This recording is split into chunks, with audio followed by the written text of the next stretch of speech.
One of the greatest forms of pleasure in this world, according to Torah perspective, is when you get new insight, new perspective, new ideas that give you the aha moment, like, wow, I never thought of it this way, or wow, that makes so much sense.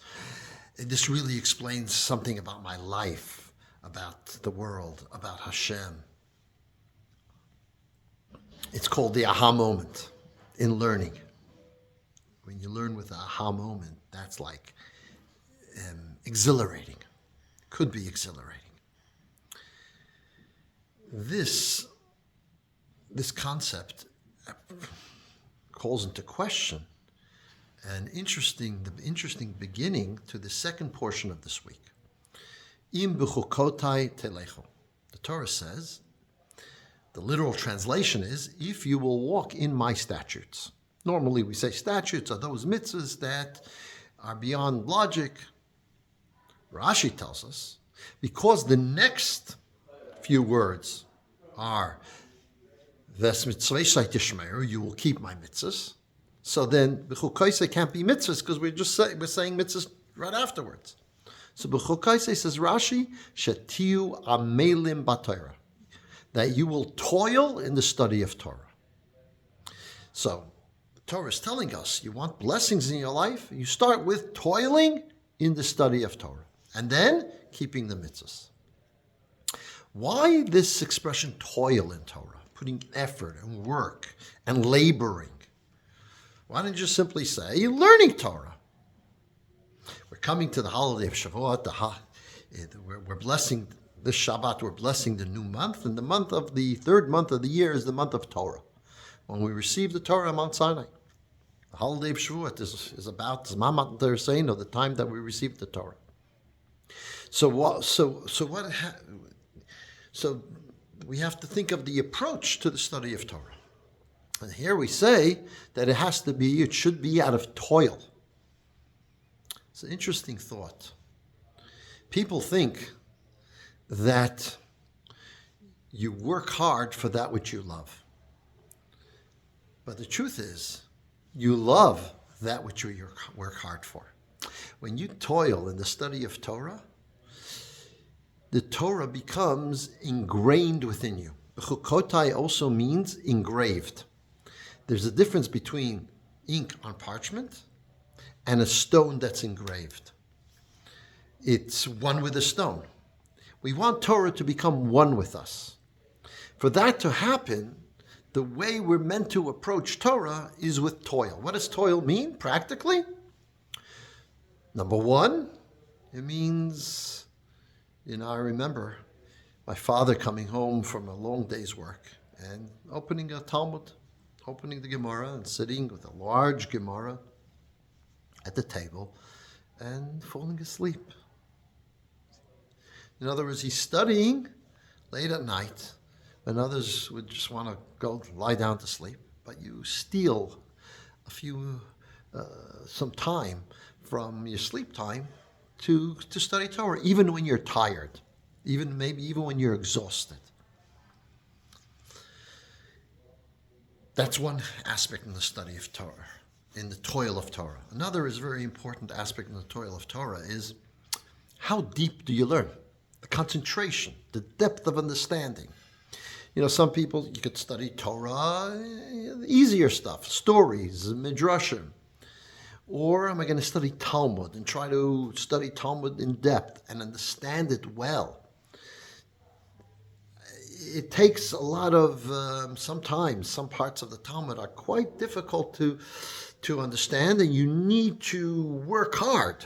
It's hard work, it's laboring, it's toiling to understand it.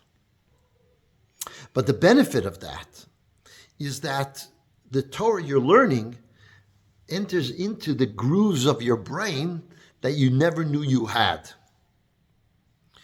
When you study Talmud in depth, it necessitates a concentration and an understanding that means you have to work hard. You have to read it and reread it and read it again until you fully, and you think about it and concentrate it and compare and contrast. Now, that might not be my thing. But the Torah tells us you should toil in Torah. Because here's a fascinating thought that the Rebbe gives in a mimer, in a discourse. He says, if you study Torah in a way that is just taking the pleasure of understanding the Torah, but not really working hard on it, then you and the Torah are not necessarily one and the same. You're taking pleasure in Torah, and otherwise you take pleasure in other things and so on.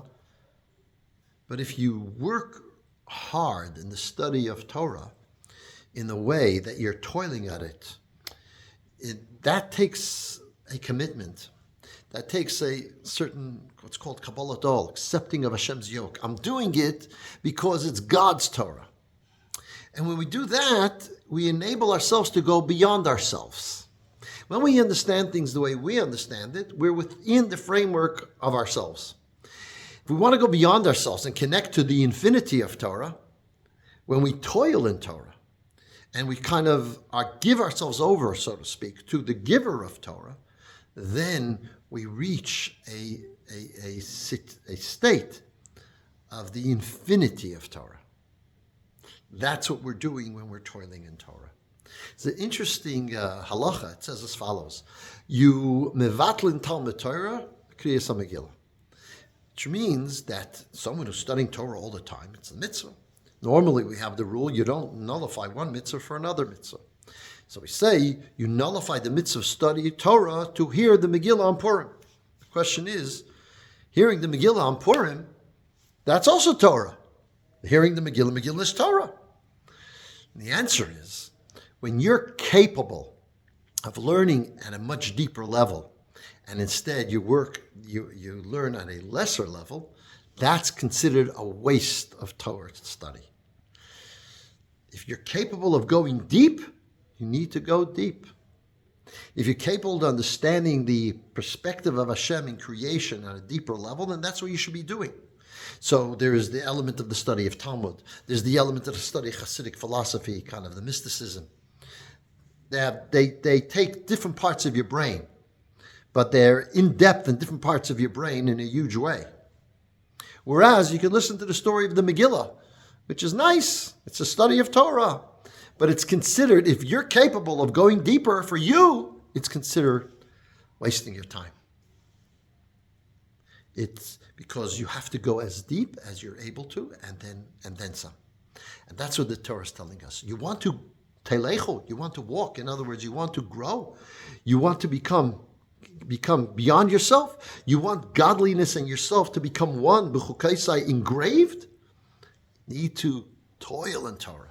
Practically means learn more than you than you're used to, more times than you used to. Go over it again. Don't just learn things once. Review again and again. That makes it hard. You want to learn new things, but you want to keep what you learned. You need to review it.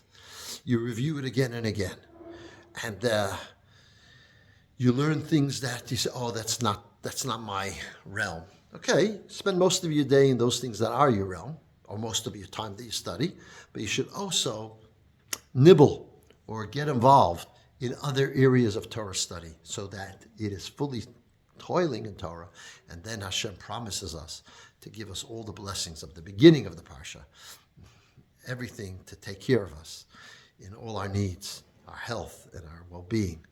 That way, it gives us the ability to connect to God even more. Good Shabbos.